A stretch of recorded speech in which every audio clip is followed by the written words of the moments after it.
Hi, my name is Dave Reske, CEO of Now Speed Marketing, and welcome to this edition of Marketing in the Now, where we talk about the best ideas in marketing and digital marketing. And my guest today is Rob Thomas, the CMO of RamClean, a commercial cleaning company. Rob is also the co-owner of Sourceline Media, a digital marketing agency. Rob, welcome to the show. Thanks for having me. And Appreciate it. you and I have been talking about the unique challenges of marketing multi-location local businesses. But before we get into all that, I just want to ask you, you've kind of been on my side of the table in a digital agency and also as a CMO. What's the pros and cons of each of those roles? What do you like better? Well, when you own your own business and you're working as an agency, it's fun to work with a lot of different companies because you learn a lot working with a lot of different companies. And then all of a sudden, you're really focused just on one company as a CMO. You're kind of locked into just what that company is going to do. And every different type of company is a bit different, like working with big national companies. I had experience in the past doing, with bigger companies, and I worked with companies that were mostly products. Now I'm working with a company that's not only just services, it's B2B. I've worked with companies that were selling consumer products or consumer services. So you go from like kind of this smorgasbord of different types of companies, and then you're on to the just one company. But the benefit of that is you really get good at it. And because prior to working with RamClean, I didn't have a lot of experience working with a primarily B2B company, and it's a high ticket company that deals with like high end contracts. It's mostly recurring business, so it's been a bit more challenging on that side, but also it's great when you meet those challenges. And then it's a bigger company, and they in this particular case a bigger budget. Even though I've worked with some larger national companies in the past, for the last 10 years, I primarily work with local businesses, but a lot of the businesses I worked with in the past were smaller, say, under 2 million in revenue. And now I'm working with a bigger company, and they just have a bigger budget. And my current company, that the owner's a good friend, and we get along well. So he gives me a lot of leeway to try some new stuff. And that's always, almost like having a research and development budget. That's awesome. So it sounds like you've got, the experience from like working with many companies, broad experience, kind of learning quickly, multiple industries, and now you're going really deep with RamClean. So we're going to talk more about that as we get into this conversation. But talk to me about the unique nature of what you're doing now, which is marketing multi-location local businesses, and how that's different from maybe marketing a single national business, and what you learned along the way through that experience. Yeah, I think especially compared to a national business, I feel like there's a lot more focus on brand awareness. And then with this particular business, our focus needs to be on lead generation. Uh, that seems to always be a little bit more important for a local business. But then we're starting to expand, and we have to have a strategy for each new city we go to has its own challenges. Is it a big metro area, or is it like a mid-sized city? We develop a plan for each different location. Again, we start out focusing on lead generation, even though we do some brand awareness at the very beginning, because no one's going to know the company. But still, we're trying to implement ways to generate, quote requests. And in the facility services industry, it's it's 90% recurring business. So that's quite a bit different, because when you get a lead, you should be able to generate revenue from it long into the future. I've worked with, for example, a roofing company. You got to create new customers pretty much every day. There's very little recurring business, especially if you do a good job roofing. They're not going to come back to you maybe 30, 40, 50 years until they need the next new roof. So there's not much repeat business in that world. Whereas in janitorial, there's a ton of recurring and repeat business. So trying to generate leads is a big focus. And we have to have business right away when we open up a new location we're trying to get to break even as soon as possible. Interesting. So it's almost like every location is its own little business or big business in many cases. And you have to really penetrate the market, but move quickly from brand awareness to engagement to purchase, really in that new city, as you launch, right? Is that Yeah, basically the yeah. strategy? Yeah. And when you're talking about like we've moved into Lexington, Kentucky in recent years, and also in Tampa. So most of our business is in the Midwest. So when we moved to into Lexington, it's a mid-sized city. It was a lot quicker for us to get ranked in search.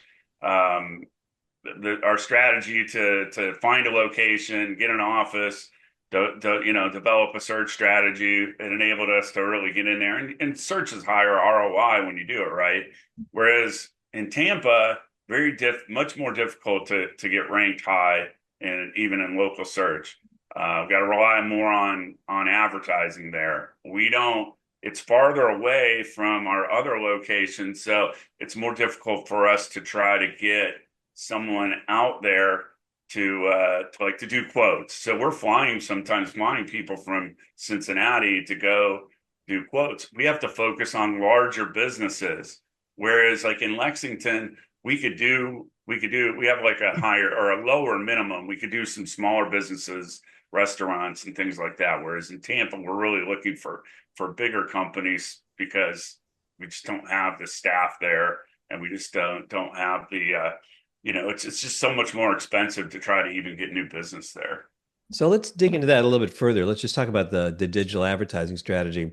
Sometimes we work with clients, if we're working on a national campaign, and the client might say, "Oh, this keyword's working, this keyword's not working, this offer's working, offer's not working, this landing page is working, this landing page is not working." Those kinds of conversations are natural. But you're saying you've got to kind of do that in each geography, right? It's this keyword, this offer, this campaign. You've got to think about it because it could work in Tampa and maybe not work in Kentucky because of the unique nature, the competitiveness of the market, or what's happening. So you got to kind of go down deep on almost treat each of these as an individual campaign with each of the different messaging. Is that how you're thinking about it?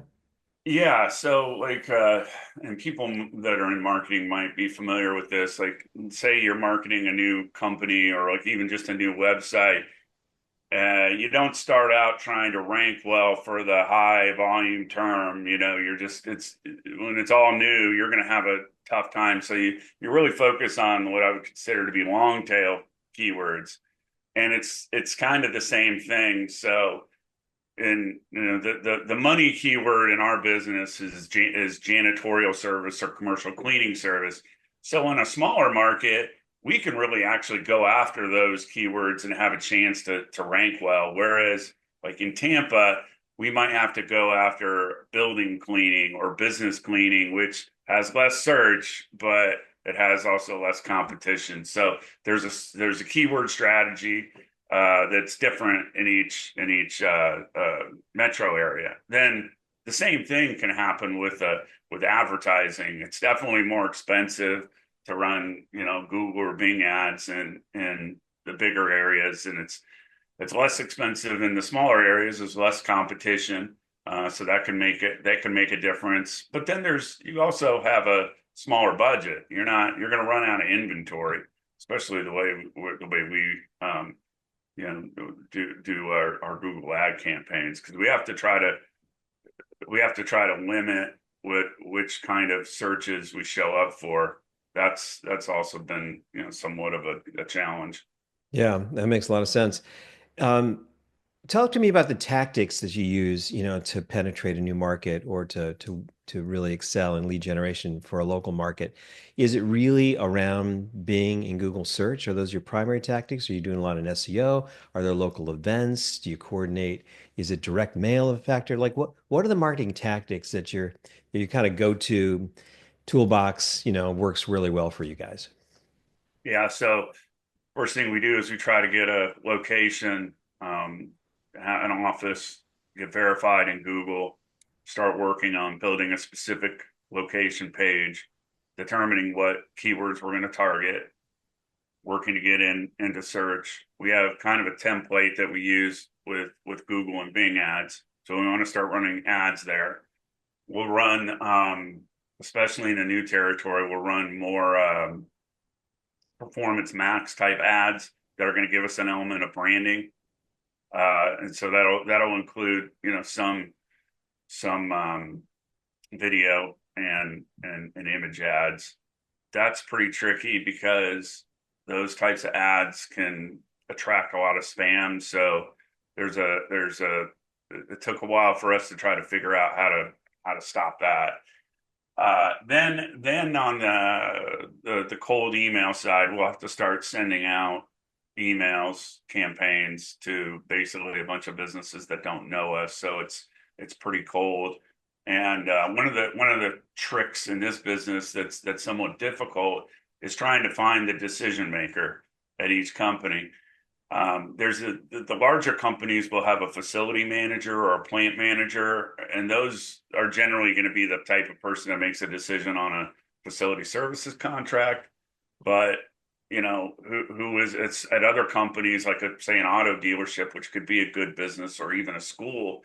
It could be just about anyone. Sometimes it's the finance person. Sometimes it's even the sales manager or the service manager. Or so we don't know in these new companies who the person is. So we're like building this list of potential people. And so we run some campaigns where we're trying to market ourselves, but we also run campaigns that we call qualification campaigns where we're just trying to find the right person. And that's a win, even if and those usually we're tackling HR, like emailing the HR person, the admin person, just trying to find out who do we need to talk to. Then once we have that information, we change the campaigns, and then we're hiring sales reps to come behind us and come in and follow up with those companies. They're doing a combination of email, phone call, and stop-ins to try to just add on to what we're doing on the marketing side. Yeah, so I imagine there's got to be a really strong coordination between the local sales team and what you're doing. So you're always getting feedback, you're giving them the leads, they're getting feedback on quality, and so that you must need to work really well together. Yeah, I've worked really well. Luckily, we've had a lot of the same people at our company for a while. So every week we have a sales meeting in our, I'm part of that too, and trying to take that information that I'm getting from them and deploy it. And I have some staff that works with me too, and we're constantly changing our message. Within reason, but a couple years ago, our message was more related to health and disinfection and stuff, and that's kind of for obvious reasons. It's kind of fallen off, so we don't focus on that as much. Mm-hmm. So you got to focus on the messages that work. Talk to me about your content strategy, because lots of times in national businesses, there's a big focus on content marketing, producing content, maybe for SEO or answering customers' questions. Is content marketing and local SEO a key part of what you're doing? Or is that kind Yeah, of is advertising the core driver of traffic and leads? yeah, advertising is the core driver, but we've tried a lot of different types of content marketing plans, from trying to do like kind of a higher quantity. We've switched over to be for our content plan to be much more quality driven. So a good example of that is we started doing case studies. And with a case study, we were going to a client, we were interviewing our client on video. We would then go to their facility, take both images, photos, and videos, so that we created all this content. We wrote out the before and after, what was it like working with us before and after, tried to do whatever we can to quantify results. Did we save time? Did we save money? And then wrote out really a long piece of content that provide an overview of like what we call the RamClean difference, the difference between working with us versus working with other companies because we really focus on quality. We in this industry, a lot of people try to win on price, and we just shy away from that. We're trying to be the solutions provider, so that gives a really good examples, good social proof, and we have like the video and a written testimonial to go along with it. So then we'll have it on the website. We'll obviously have the videos on the site and on our social media channels. We're constantly posting stuff like that. We put it on YouTube. Then we create print marketing for it. So we create like a PDF of the case study, and it's one of the files that goes along with our sales reps. And of course, we try to do different industries. We've done one on an industrial manufacturer. We've done one on a school, done one on a large church. So those are really helpful when you go into those particular companies because you have an example of the specific type of business or industry. And do you We feel like, also we also that also serves as fantastic material to put into a cold email. Hey, we're yeah. really good at schools, but here's a case study I think you'd like to see. And that's worked out really well. Yeah, absolutely. And do you feel like you need that kind of testimonial content in every market? I mean, do the people in Louisville care about what the people in Tampa think, or is it really got to be unique to every specific market? I think it's most beneficial based on business type. Hmm. It absolutely can make a difference of the local market. Good example, we over by Lexington, we're one of our clients is Buffalo Trace, one of the most well-known distilleries. We I've been picked up there. It's a bunch of, great. oh yeah, love Yeah. it.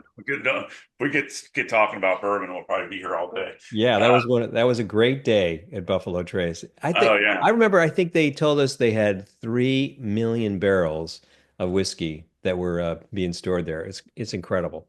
oh yeah, what a really neat place. So Yeah. it's an honor to have to be able to for us to be able to have them as a client, and they're kind of a trendsetter, really.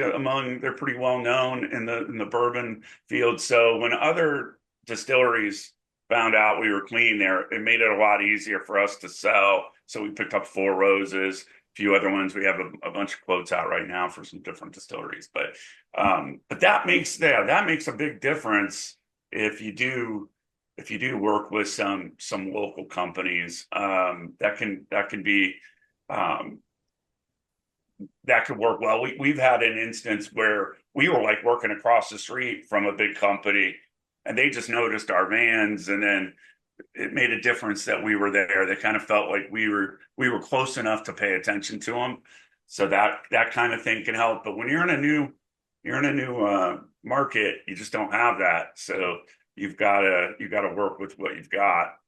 Yeah, I love that. Let's talk a little bit more about the Buffalo Trace example, because that seems like it could work really well, where you get the leading account in a particular market, and then you start to go through that industry through the others. That seems like a very clear sales strategy. It seems like that's the thing that your salespeople want to do when you're penetrating a new market. How does that fit in with marketing? Do you try to focus your content and your messages by industry and really focus almost like an account-based marketing program with each of those leaders in the industry? Or is it better for you to kind of do broad marketing, broad advertising with channels like PPC or you know, Google or Bing, and then they may be among those companies that get attracted to you? In other words, is it an outbound, focus on certain industries, or is it more inbound, or both? How do you think about it? It's both. So we want to have like a broad forms of marketing, especially ad and search, just to because that's going to get like a basis of leads that comes in. But then it's exactly what as you presented it. In certain cities, we may go after manufacturing, and a lot of it is us knowing what we're good at. So it would be industrial, maybe schools in the area. And that here's a good difference. Schools might be a big difference. In Ohio, we have a lot of success with schools because there's a lot of charter schools and private schools. We work in Illinois where the school system is mostly public, although there are we're not by Chicago, but up by Chicago, there's a lot more private schools, but it's a lot harder to break into schools in our area of Illinois because so much of it is state driven public. So we don't go after schools as aggressively in Illinois, but in Ohio we do. So Hmm. each different city is going to have a little bit different types of industries we go after. But we want to, if we have success in one industry, we definitely want to be hammering that industry in that same location, and sometimes all locations. Like manufacturing is something that we really try to get involved with every single. It's kind of our bread and butter where we can get large accounts. We do a good job. It usually involves more specialty cleaning. And then we've got these great examples of big companies that we've worked with. Yeah. Do you think it makes sense to create industry level content and deep product content for every city in every market that you're in?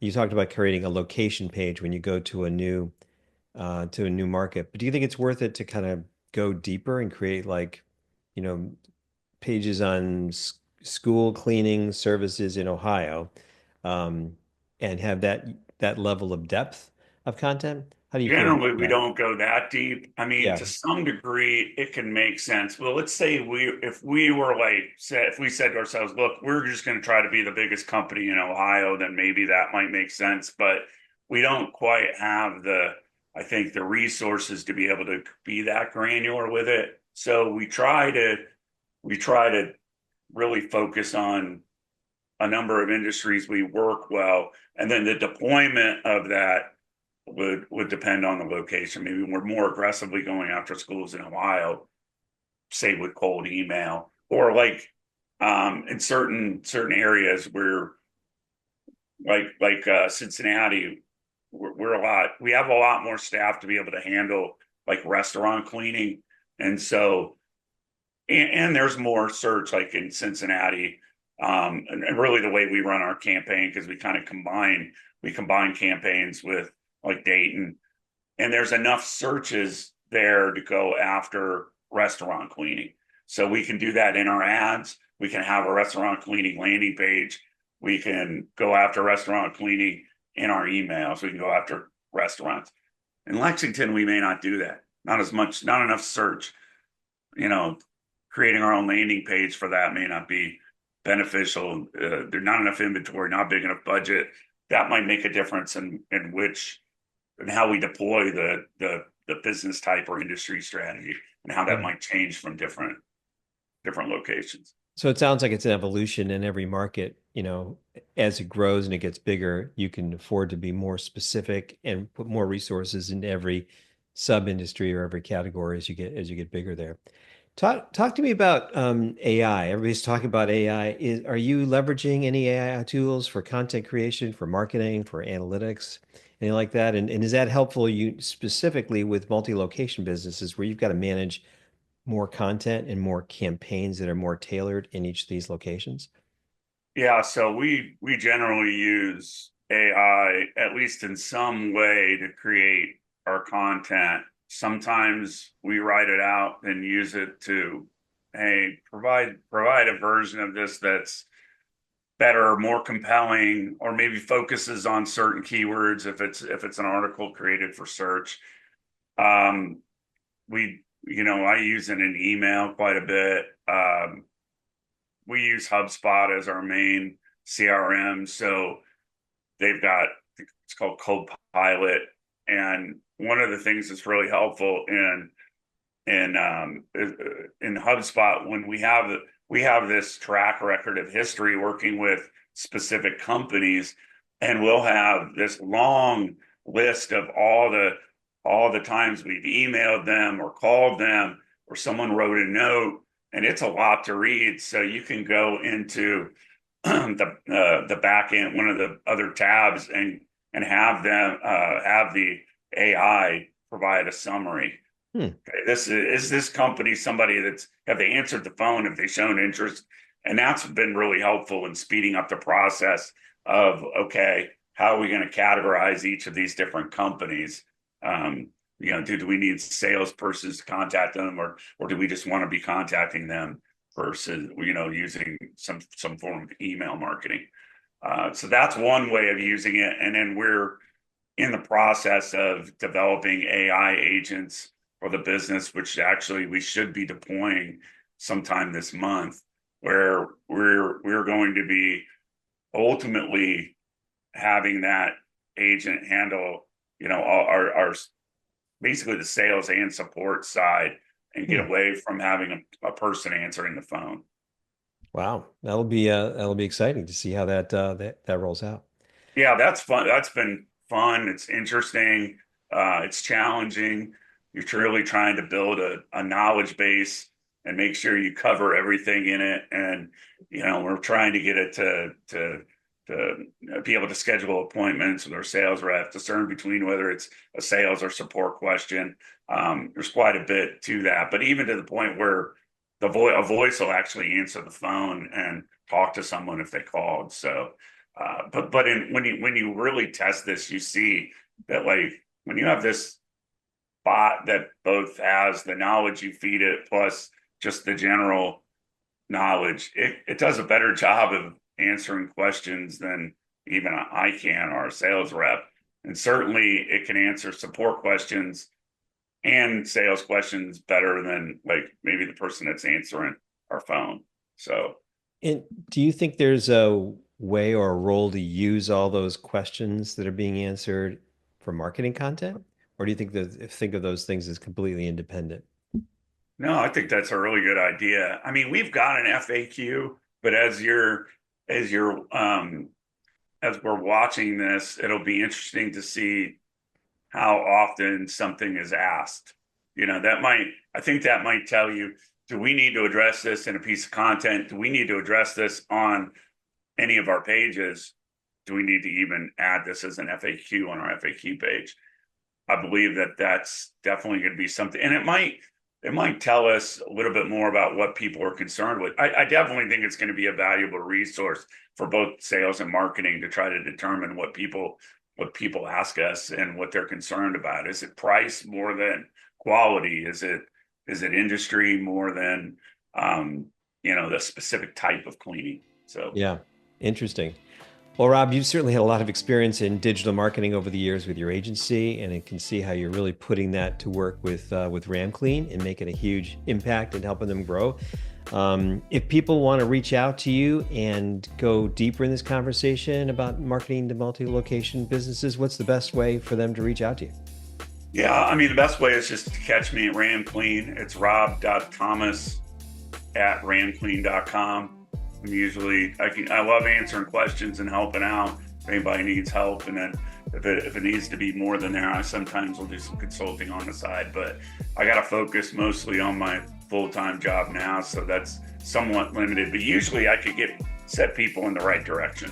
Yeah, that's especially great. if they have a local business. Yeah, absolutely. Well, thanks again, Rob, for taking the time. I really appreciate the conversation. Yep. Thanks, David. Appreciate it.